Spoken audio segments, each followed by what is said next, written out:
The village stood in a wide valley where the soil was dark and rich, and the fields, when the rains blessed them, yielded maize, millet, and cassava in abundance. From a distance it seemed like a place where no one should ever know hunger, for the laughter of children echoed through the courtyards, the smoke of cooking fires rose at dusk, and the granaries stood tall like watchful guardians of plenty. Yet beneath the surface of plenty lay shadows that few dared to speak about, shadows that clung not to the land but to the hearts of people. Envy lingered in whispered words, cruelty hid behind forced smiles, and in one household, behind closed doors, injustice was fed more faithfully than any child. In that household lived a young woman, her skin the color of polished earth, her frame slender, though not from vanity. She was no stranger to hard work, for she had carried water jars from the river since she could balance one on her head, and she had planted seeds with her bare hands since she was strong enough to dig into the soil. Yet, despite her labor, she was denied the simplest of rewards, food. At first glance, outsiders might never have guessed. When she walked in the fields, her eyes were calm, her smile was faint, and her voice polite. But her steps were growing lighter, not from grace but from emptiness. It was her kin, those bound to her by the fragile threads of blood and marriage, who ensured her plate was always the emptiest. Meals were divided with ceremony, hands stretching to share, laughter echoing around the hearth, but hers was the portion carefully shaved thin, a scrap of cassava, a bone with no meat, a ladle of soup that tasted more of water than anything else. It was done not with loud cruelty but in secret gestures, in subtle denials, in the silent exchange of glances. And because no outsider saw it, no neighbor suspected. The fields showed plenty, the stores were not bare, so how could hunger dwell in their home? But hunger was there, sitting like an invisible guest by her mat each night. It gnawed at her belly, it whispered in her sleep, it wrapped itself around her ribs until her breathing grew shallow. Yet deeper than the gnawing came another presence, something older than hunger. The elders always said the spirits of the ancestors lingered in the wind that rustled the maize, in the crackling of the firewood at dusk, in the cry of the night bird. Those spirits saw what mortals tried to hide, and they did not forget. They whispered when she lay awake, pressing her palms against her hollow stomach. They whispered of justice, of balance, of flames that could rise even from weakness. And so the village continued in its daily rhythm of work and celebration, blind to the cruelty taking root in one home. But the air had begun to thicken with an unease that no one named. In the girl's silence, in her thinning figure, and in the watchful eyes of spirits, a story was beginning to stir. A story of hunger, of injustice, and of a fire no one yet imagined. When the rooster crowed at dawn, the courtyard would stir with movement, and the scent of porridge would drift from the cooking hut. The family would gather, bowls in hand, spoons clicking as they scooped from the steaming pot. To anyone passing by, it was the picture of harmony, smiling faces lit by the fire, voices exchanging greetings, the sound of breakfast beginning another day. Yet behind those smiles, cruelty wore a mask. The young woman's bowl was always served last, her share ladled thin, her portion so small that it barely coated the bottom. Sometimes, her stepmother would stir the pot just as the last of the porridge clung to its sides, scraping only the burnt crust and water to fill her bowl. At other times, her stepbrothers would accidentally spill her share on the ground, laughing and shrugging it off as clumsiness. Outsiders saw a family eating together. Only the girl knew the bitterness of a belly never filled. This cruelty was deliberate, sharpened like a blade honed in secret. The family feared her presence, perhaps her beauty, perhaps her patience, perhaps the way her quiet spirit seemed to mirror strength they lacked. They wanted her small, diminished, erased without ever lifting a hand against her. And so they starved her slowly, quietly, ensuring that no neighbor would ever point a finger, no elder would ever question their fairness. When visitors came, they pretended kindness, offering her a piece of fruit, a handful of roasted groundnuts, so that eyes from outside would see nothing amiss. But the moment the visitor's back was turned, that fruit would be snatched away, the groundnuts hidden. Her body weakened. The glow of her skin dulled, her cheeks hollowed, her arms grew thin. She moved like a shadow among the living, her steps lighter each day, not with grace but with fragility. Yet in her chest there burned something that hunger could not extinguish. Where her stomach twisted and cried out, her heart whispered defiance. She dreamed of fire, sometimes in her sleep, sometimes in waking visions.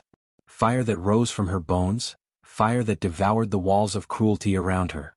Hunger clawed at her body, but deep inside, a flame flickered brighter with every meal denied. At night, when the household finished eating and she licked the crumbs from her fingers, she would lie on her mat and listen to the wind pushing against the thatched roof. The wind carried voices, soft and insistent. Ancestors. Spirits. They spoke in fragments. Endure, watch, your fire is coming. She clenched her fists against the ache in her stomach, whispering back to them in silence. The villagers noticed her decline, though no one spoke plainly. Some shook their heads when they saw her drawing water, her arms trembling under the weight of the gourd. Others exchanged whispers when she bent in the fields, her ribs visible through her thin dress. Yet instead of suspicion falling on her household, gossip turned toward her. Perhaps she is cursed, old women murmured. Perhaps she has angered the spirits. How else can a girl waste away in a village of plenty? A curse was easier to believe than cruelty. A curse absolved the family of blame. The girl heard these whispers, but she did not protest. Her voice remained soft, her eyes downcast, but within her a silent vow was forming. If the world refused to see the cruelty, then the world would witness the fire it would ignite.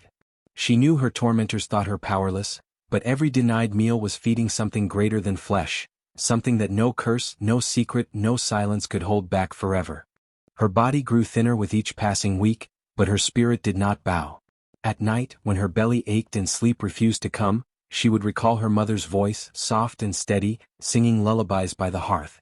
Her mother had long returned to the earth, yet her memory lived in the rhythm of those songs, in the scent of smoke that clung to the huts, in the warmth of the soil beneath her bare feet. Strength is not always in the body, her mother had once told her.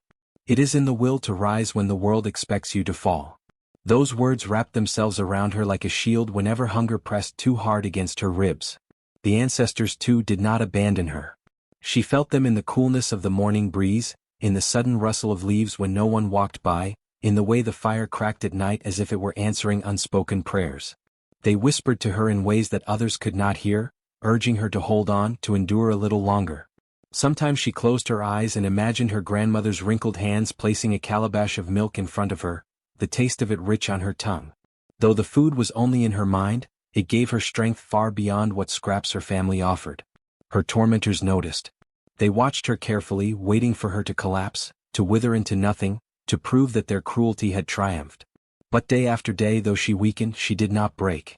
She carried the water jars with trembling arms, yet she reached the river and back. She bent in the fields, her breath short, but she planted as much as they commanded. Her silence unsettled them. Her endurance filled them with unease. If hunger was meant to erase her, why did her eyes still burn with light? Why did she still move, however slowly, with purpose? Hunger became her teacher. Where others ran to satisfy their cravings, she learned to listen to the silence of emptiness. The pangs that twisted her belly taught her patience. The hollowness in her chest sharpened her senses, making her hear things others ignored. The low hum of insects in the grass, the sigh of the wind brushing the huts, the crackle of a single dry leaf underfoot. These sounds, small and ordinary, became reminders that the world was alive and she was still part of it. She told herself that hunger was not only a thief, it was also a forge, shaping her into something harder, sharper, and unseen. At times, when she closed her eyes and breathed through the ache, she saw visions, flames rising in the distance, a blaze consuming the shadows that surrounded her. She did not know when or how, but she felt that something within her was preparing. Hunger was not destroying her, it was distilling her into fire. The family mistook her silence for weakness. They laughed behind her back, mocking her frail body, whispering that soon she would fade into dust. But their laughter was uneasy, their eyes darting toward her when they thought she could not see. For deep down they sensed something was wrong. They had starved her, yet she remained. They had diminished her, yet she endured. And endurance, they feared, was the soil from which vengeance might grow. The rains had been kind that year, and the harvest was bountiful. Granaries stood swollen with maize, millet, and groundnuts. Gourds brimmed with milk, and clay pots overflowed with beer brewed from sorghum. The elders declared a festival of plenty, a time when no one in the village should taste hunger, when gratitude was sung into the air and the ancestors were honored with feasts and drumming that echoed into the night. The day of celebration arrived with the sun high and bright. Women pounded yam in great wooden mortars, their rhythm carrying across the courtyards like a song of abundance. The men slaughtered goats and chickens, their laughter loud as they prepared the meat over open fires. The smell of roasted flesh mixed with the sweetness of ripe fruit, filling the air until even the wind seemed heavy with flavor. Children ran barefoot between the huts, their hands sticky with honey, their mouths stained with berries, their laughter carrying unrestrained joy. Everywhere food flowed like water after drought. She stood at the edge of it all, her stomach clenching at every scent that drifted her way. The stew simmering in clay pots made her dizzy, the oil dripping from roasted meat made her mouth flood with longing, and yet none of it reached her lips. Her family made sure of it. They pushed her toward the background, handing her tasks that kept her away from the serving calabashes, fetching firewood, refilling water, sweeping the yard once the feast began. Whenever a neighbor smiled at her and tried to offer a piece of roasted yam, her stepmother's hand was quick to intercept, laughing politely, "She has already eaten." The lie slid easily from her tongue, polished from practice, and no one questioned it. After all, who would believe hunger could live among so much plenty? The girl's body trembled as she watched others tear meat from bones, their teeth glistening with fat. She saw children toss aside half-eaten mangoes, uncaring, while her own stomach twisted so fiercely she thought it might consume itself. She pressed her hands against her belly, willing it to quiet, forcing her face into calm so no one would see her torment. Around her, laughter rose like music, but to her it sounded sharp, almost mocking. And yet, as her hunger deepened, something else stirred inside her. She felt the fire again. It was faint at first, just a flicker behind her ribs, but with every swallow she was denied, it grew stronger. As the villagers feasted and danced, she began to see with new eyes. The fire pit where the goats roasted seemed to blaze brighter when she looked at it, its flames swaying as though bowing to her.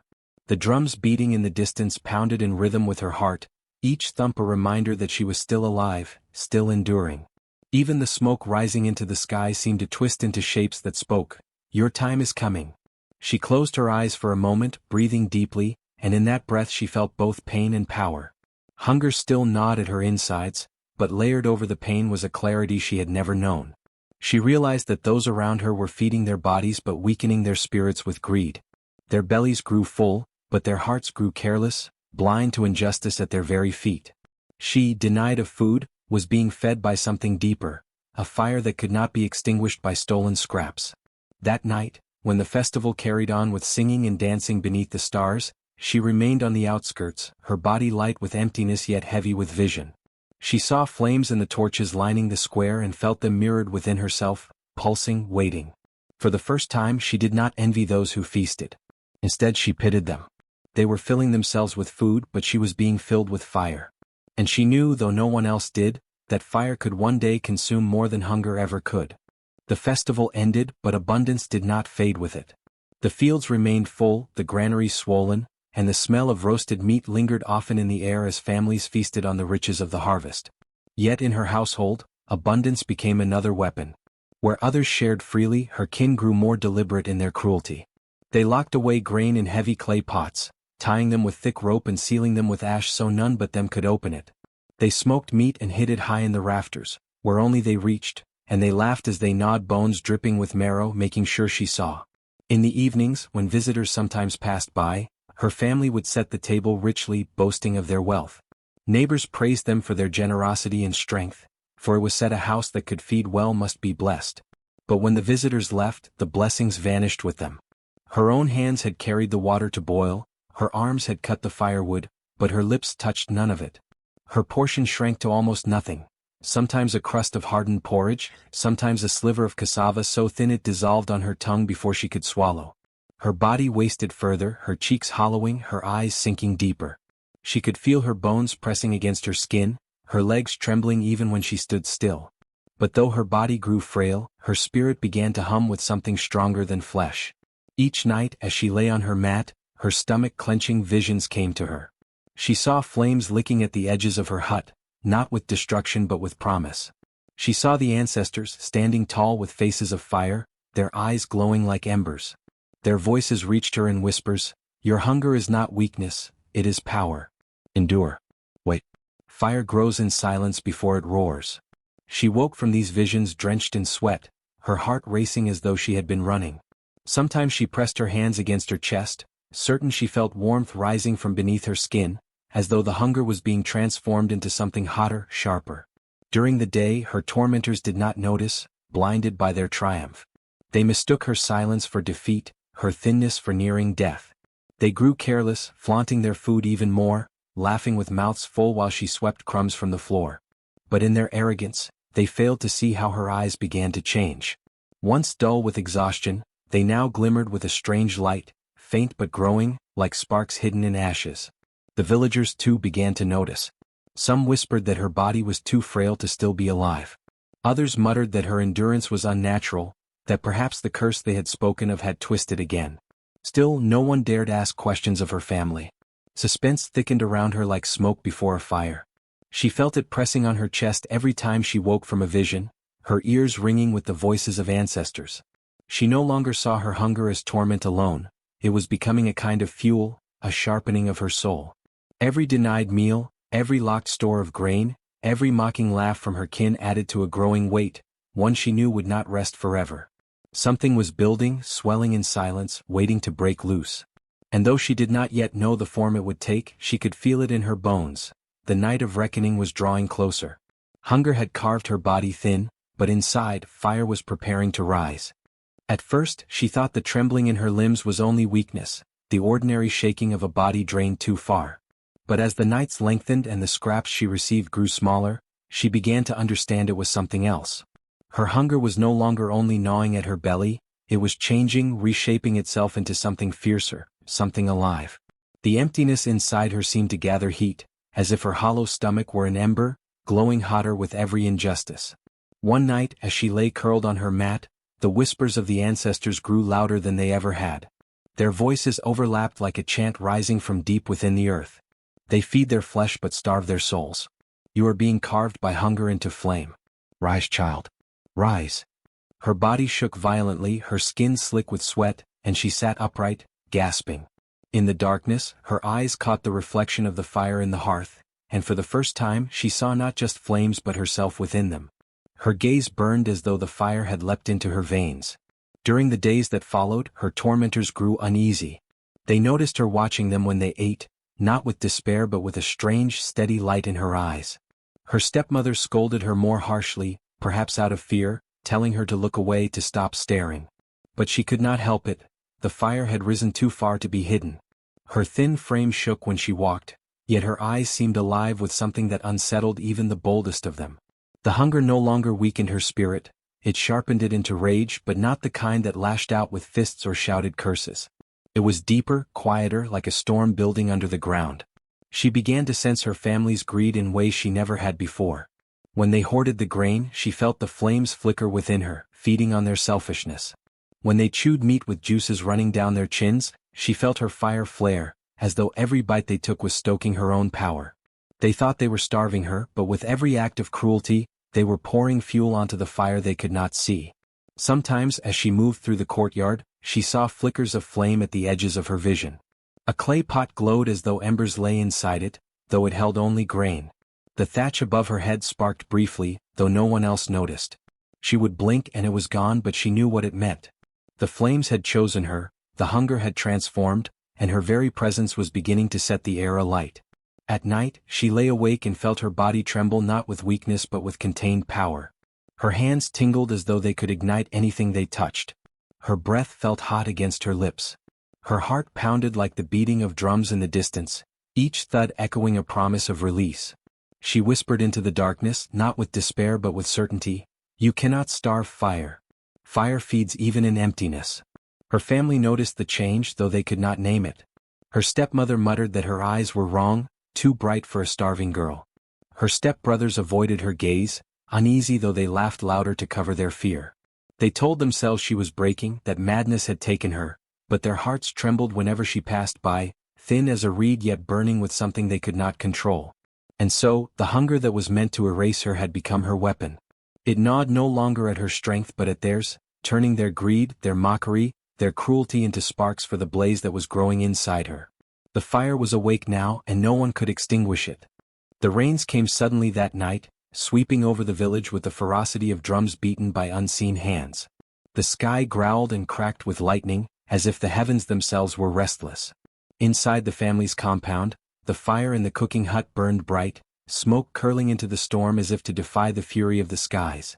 It was a night of feasting, a night they had been preparing for, while she, the girl they starved, sat outside in the shadows, her stomach hollow and her eyes smoldering with something that was no longer hunger alone. The family laughed as they roasted meat, as they pounded yam, as they stirred pots of rich stew. The aroma of spiced broth and charred flesh drifted through the air, mocking her gnawing emptiness. One of her step-brothers held a dripping piece of meat before her eyes, then pulled it back with a sneer. "See how weakness looks," he said, tearing the flesh with his teeth, grease shining on his chin. Another tossed grain into the fire, not because they needed to but because they could, because they wanted to show her that abundance belonged only to them. Yet as they mocked her, something strange stirred in her chest. The storm outside rumbled in rhythm with her heartbeat, each clap of thunder pulsing through her veins. Her body shook, but not with weakness. Her eyes, once dulled by hunger, glowed faintly with an ember-like light.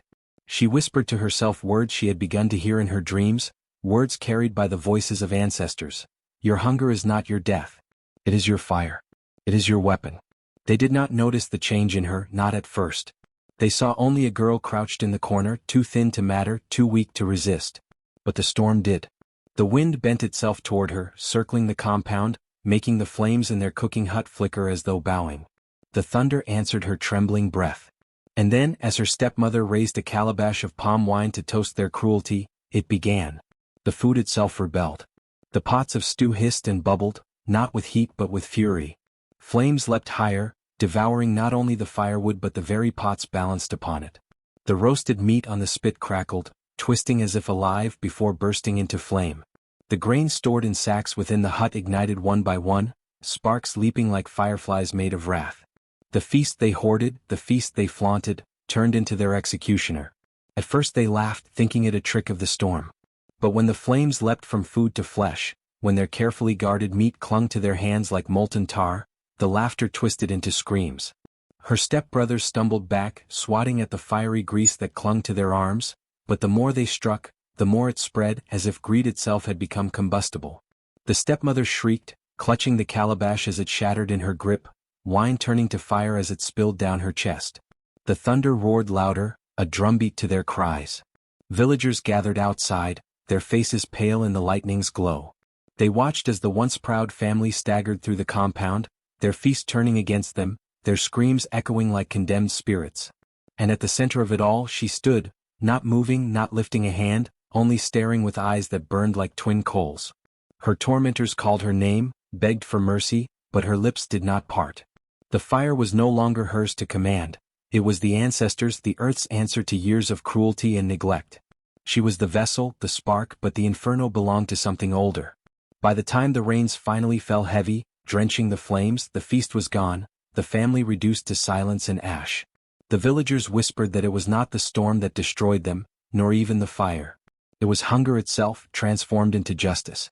And in the glow of the dying embers she did not weep. She stood straighter than she had in years, her body frail but her presence vast. For the first time the gnawing in her belly was gone. She was no longer empty. She was filled, with power, with fire, with the voices of her ancestors who had chosen her as their hand of reckoning. The storm did not end the fire, it carried it. The wind swept embers from the burning compound, tossing them into the night air like red-winged birds. Yet these flames were no ordinary flames. They did not cling to the grass-thatched huts of the innocent, nor to the yam barns of the poor. They leapt with precision, guided by a will older than the village itself. The villagers who had gathered to watch gasped as the blaze spread, but only toward those who had joined in cruelty. A man who once laughed at her thin frame, refusing her water, stumbled back as his thatched roof burst into fire. Another, who had mocked her tears in the market, screamed as the food he had stored in secret caught flame and filled his hut with smoke. Yet the homes of the kind, the widow who once offered her a sip of water, the children who had thrown her mango pits to chew when she starved, remained untouched, their roofs dampened by the sudden rain. The people fell to their knees, crying out to the spirits. Some prayed to the ancestors, others to the gods, but none could stop what had been unleashed. The judgment moved like a hunter through the village, deliberate and merciless. Every sack of grain hoarded while others starved, every jar of palm oil hidden away, every stolen portion meant for the weak, all of it ignited. Hunger itself had become flame, and the guilty had nowhere to hide. At the center of it all, she stood motionless, rain drenching her thin frame, her eyes glowing faintly through the smoke. Some whispered that she was no longer human, that her body was merely a vessel.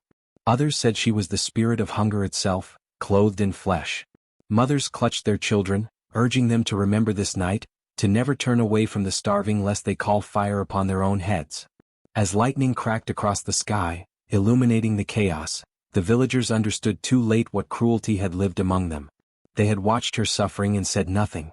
They had turned away as her belly hollowed, as her lips cracked with thirst. Now they saw the price of silence. The flames moved like judgment written across the land. One by one, those who had joined in mocking her fell to their knees, wailing for mercy.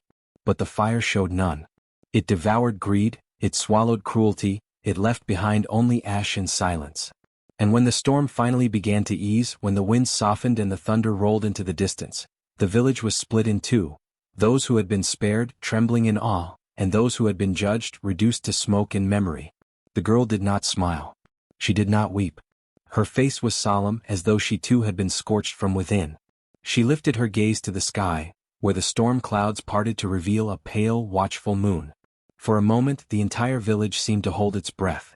The people wondered if she would speak, if she would curse them too, if the fire would spread until nothing remained. But she said nothing. She simply turned and walked away from the ashes, her silhouette swallowed by the smoke and the rain. The villagers watched in silence, fear and reverence twisting together in their hearts. They understood that what had risen tonight was not hers alone. It was the hunger of generations, the wrath of ancestors, the fire that no cruelty could contain. And from that night on, whenever food was harvested, whenever a feast was laid, the people remembered.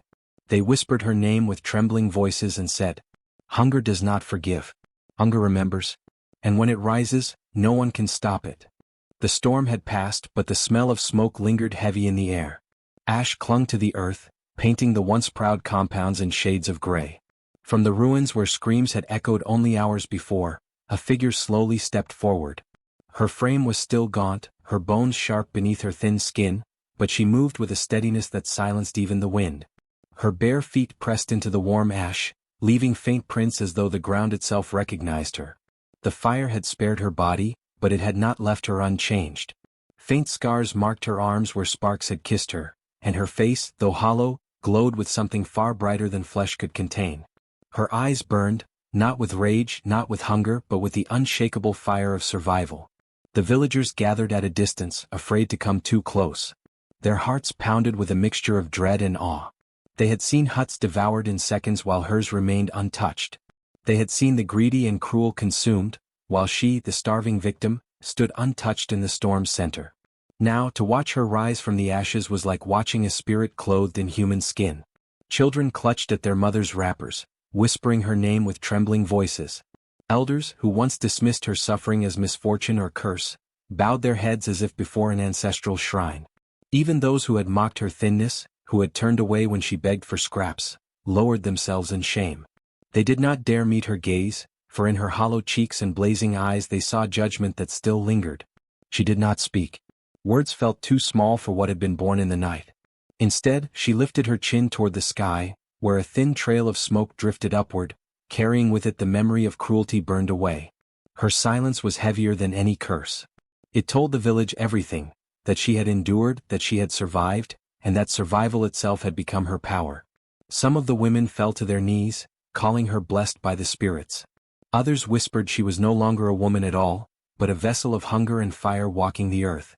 The men who remained alive bent their heads, afraid she might call down the flames again. No one dared approach her, yet no one dared turn their back either. As she walked past them, their eyes followed. Ash clung to her feet, smoke still rose behind her, but she walked as though she carried the weight of every ancestor at her side. They would remember this moment for generations, the sight of the girl who had been starved, yet who emerged from fire not as prey but as legend. By the time the first rooster crowed, her name was already being whispered not as pity but as warning. She had been the starving one, but now she was the survivor, and her survival was more terrifying than any flame. The village never forgot that night. Long after the ashes had cooled and the rain had washed away the smoke, the memory of the fire lived on. It was whispered in marketplaces, sung about in quiet tones by mothers to their children, and repeated in the evenings when the elders gathered by the fire.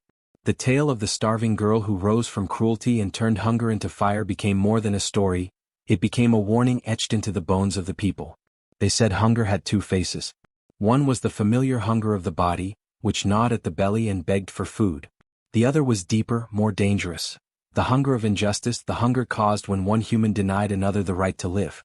That hunger, they warned, was not weakness. It was a seed of fire, and fire, once born, could not be controlled.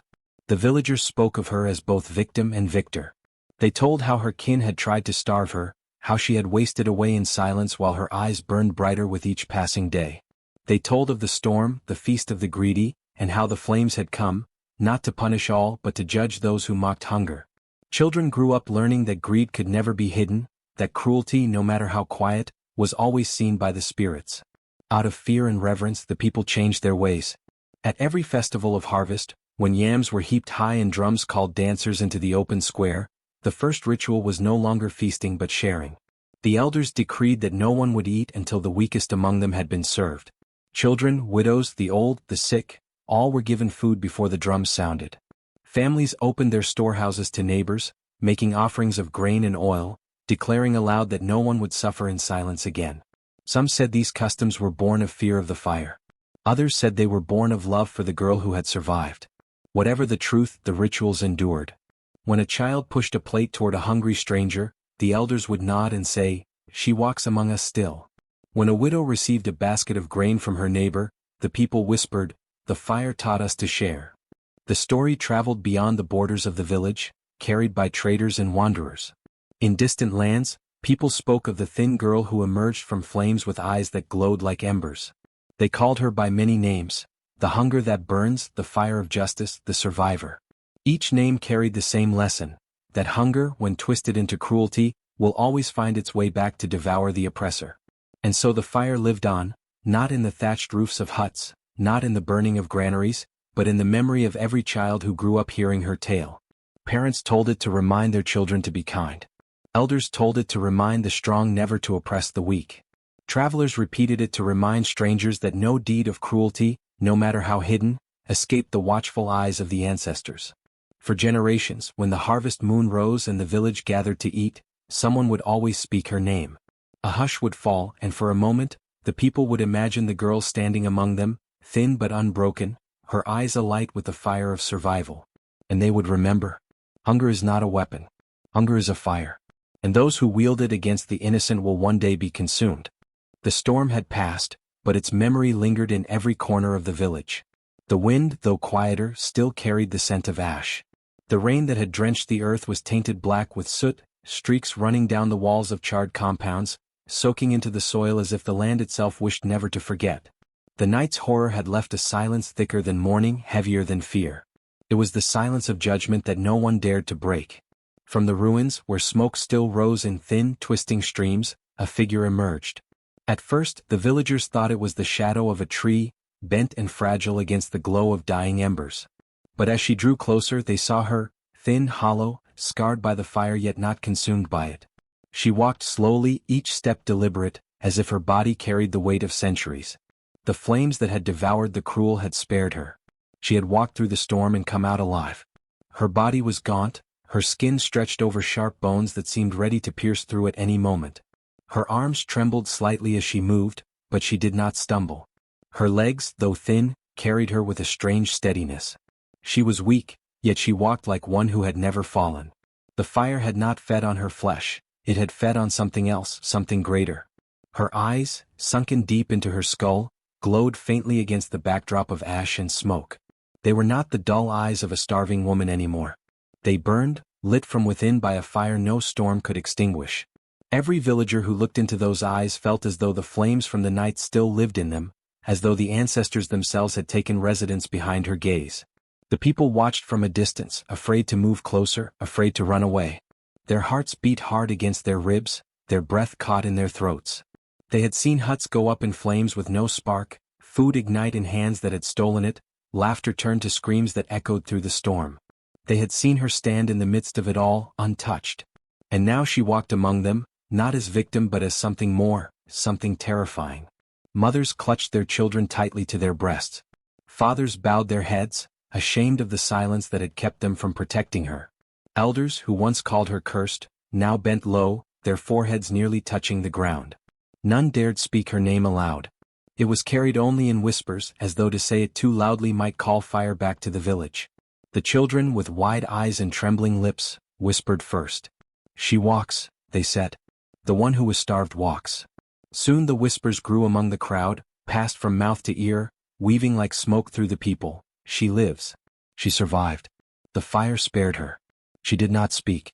Words seemed unfit for her lips, as though the fire had taken her voice and left silence in its place. Yet her silence spoke louder than any cry. It was the silence of endurance, the silence of survival, the silence of someone who had been made prey but had risen as predator. Her kin were gone, reduced to ash and memory. Those who had locked food away, who had laughed as she weakened, who had mocked her tears, all of them had been judged in the night. She alone had emerged. Alone, yet not alone, for the villagers were certain they saw shadows walking beside her, shapes of ancestors with faces of flame, figures who had come to guard her steps. Some of the women fell to their knees. "She is chosen," they murmured. "The ancestors walk in her." Others trembled and dared not raise their eyes. "She is no longer one of us," they whispered. "She is fire in the body of a girl." The men bowed their heads low, for they feared if they met her eyes too long, the fire would leap into their own souls and consume their greed. As she walked past, the earth seemed to hush beneath her feet. The rain softened, the air cooled, yet she remained hot, as though the fire still lived inside her skin. Each step was an echo in the hearts of the villagers, a reminder of what they had seen and what they had failed to stop. Her silence was heavier than any words. She did not curse them, though they deserved curses. She did not thank them, for they had given her nothing. She only walked, her head held high, her thin body casting a shadow longer than the tallest tree. And in that moment she was no longer just a girl. She was legend being born before their eyes. The elders would later say they saw the spirits themselves bow as she passed. They would tell their grandchildren that the wind bent around her, that the smoke refused to touch her, that the flames bent back into embers at her command. Whether these were truths or the beginnings of myth did not matter. What mattered was the way every soul in the village knew, in their bones, that something greater than them had walked that night. By dawn, her name was no longer spoken as pity. It was spoken as warning. The children, huddled around their mothers, were told never to mock hunger, never to turn away from the starving, lest the fire return. The men, ashamed of their silence, vowed never to let cruelty grow unchecked in their midst again. And the women, who knew hunger's pain more than anyone, held her story like a song in their chests, ready to pass it down forever. Yet through it all, she remained unchanged in her silence. She did not seek revenge, for the fire had already carried it out. She did not seek comfort, for no comfort could undo what had been done. She only carried herself forward, as though each step was another chapter written in the legend her life had become. She was scarred, yes. Then yes. But alive, more alive than those who had ever feasted while she starved. She carried scars like metals, hunger like wisdom, silence like a weapon sharper than iron. She was the survivor. And survival, in its truest form, was more terrifying than fire. The villagers would never look at her as they once did. They bowed when she passed, their eyes lowered in respect or fear, and they whispered her story at night when the fires burned low. Her name became more than a name. It became a legend that lived on their tongues, a prayer and a warning, a memory that no one dared forget. And so she walked out of the ashes, scarred but alive, her eyes shining with a fire that could never again be starved. The fire eventually faded, but the memory never did. The earth cooled, the huts were rebuilt, and the rains washed the ashes away, but no one in the village, and no one in the neighboring lands, ever forgot the girl who survived hunger and carried fire in her eyes. Her story was not merely one of suffering. It was not simply the tale of cruelty and its punishment. It became something larger, something that spread like roots beneath the soil and branches into the sky. Her survival became a moral compass, a tale carved into the marrow of the people. In the days after the fire, the villagers spoke in hushed tones, afraid that even the air might betray them if they spoke too loudly. They gathered in circles, mothers pulling children close, elders leaning on their carved staffs, young men standing on the edges listening with widened eyes. The story was told and retold, passed from mouth to mouth, each time with tremors in the voice. They starved her in secret, but hunger became her strength. They mocked her weakness, but the ancestors turned her pain into flame. They thought she would die quietly, but she rose and their greed was burned away. No one forgot the sight of her stepping from the ashes, thin but alive, her eyes burning with something no storm could quench. For many, it was a sight that would haunt them until their final breath. For others, it became a vision of hope, proof that no cruelty, no matter how hidden, could last forever. The elders who once dismissed her as cursed changed their tone. They stood in the marketplace and declared, "Hunger is not to be mocked. Hunger is not weakness. Hunger is the spirit of fire waiting in silence." Those who starve the innocent starve themselves of mercy. Their words spread quickly, echoing beyond their borders, carried by traders and wanderers until even distant villages whispered of the girl who was fire. Children, too, were taught differently from that day. No longer were they told only about farming and strength. They were taught to notice when someone was hungry. Mothers leaned close to their children at night and whispered, "Remember her. Remember that no one must be left starving. If you see someone's belly hollow and their eyes dim, give them food, for hunger remembers. And if hunger remembers, fire follows." The girl herself became more myth than mortal. Some claimed she walked into the forest and never returned, her thin frame vanishing among the trees, leaving only smoke in her wake. Others swore they saw her shadow on stormy nights, standing tall with flames flickering behind her. Some said she had become a spirit, wandering from village to village, watching to see whether people shared their food or hoarded it. Wherever the truth lay, the people understood one thing clearly: her survival was not an ending, it was a beginning. Festivals of harvest changed forever after that night. In the past, the people would gather in the village square, drums beating, dancers leaping, food piled high. But now, before anyone lifted a gourd of palm wine to their lips, before any drumstick touched the meat, a ritual was performed. The weakest, the hungriest, the most vulnerable were served first. Children carried bowls to widows, women brought calabashes to the sick, young men took baskets of yams to the elderly. Only when every hungry mouth was fed did the dancing and feasting begin. And when the first bites were taken, the people lifted their food to the sky and said aloud, "We share, so the fire will not rise. We give, so hunger will not burn." Some whispered that the girl herself walked invisibly among them during these feasts. When the food was shared, the flames in her eyes softened into embers of blessing. But when someone grew stingy or tried to hide food, they said her shadow stretched long, her fire flickered, and the guilty's hands shook with fear. Whether this was true or not, it kept the people honest, for no one dared test whether the fire would come again. Over time, the story spread farther than anyone could have imagined. Traders carried it across rivers, telling of the girl who was starved in secret but rose in fire. Storytellers repeated it by moonlight in distant villages, their voices carrying the rhythm of drums. They thought her weak, but she was strong. They thought her silent, but she was fire. Hunger is not a curse, it is a witness. And fire is its judgment. Soon, children in faraway lands were taught her story just as if she had walked among them. Her name changed with every telling, but her essence remained the same. Some called her the survivor, others the fire of hunger, others still the ash child. Each name carried the same warning, that cruelty hidden in shadows would one day blaze in the open for all to see. And so her legacy became not just a tale, but a code of living. Farmers left extra grain at the edge of their fields for strangers passing by. Women saved small portions of stew for neighbors who might be too proud to ask. Hunters brought back not just for their families but for the widowed and the fatherless. Each act of kindness was more than kindness, it was protection, a shield against the fire that had once swept through their village. But the story did not only inspire kindness, it also inspired fear. Some nights, when storms rolled across the sky and lightning split the dark, people whispered to one another, "Do not forget her. Do not let hunger walk through our village tonight." They saw her in the lightning, in the sudden gusts of wind that rattled doors, in the flicker of firelight when no one touched it. The fear was not entirely bad, it was the fear of justice, a reminder that no one could hide cruelty forever. Generations passed, but the rituals remained. During harvest, the first fruits were always shared. During festivals, the weakest were always served first. When a stranger knocked on a door, no one turned them away hungry, for they remembered that hunger was not only a need of the body, it was a spirit that carried memory, a spirit that would burn those who mocked it. The children of the village grew into elders themselves, and they too told the tale. Around night fires, with the drums silent and the stars spread wide, they told of the girl who rose from ashes, scarred but alive, with fire in her eyes. They told it not just as history but as warning. And with each telling, they added words their ancestors had carved into memory. Do not starve the hungry, for hunger is never silent. Do not mock the weak, for weakness hides fire. Do not think cruelty is hidden, for the ancestors see all things. And when they rise, no feast can save you. Even beyond the borders of the land, long after her bones had vanished from the earth, her fire lived on. It lived in the bowls of food shared at harvest. It lived in the songs sung at festivals, where children clapped and repeated the refrain. Hunger is fire. Fire is justice.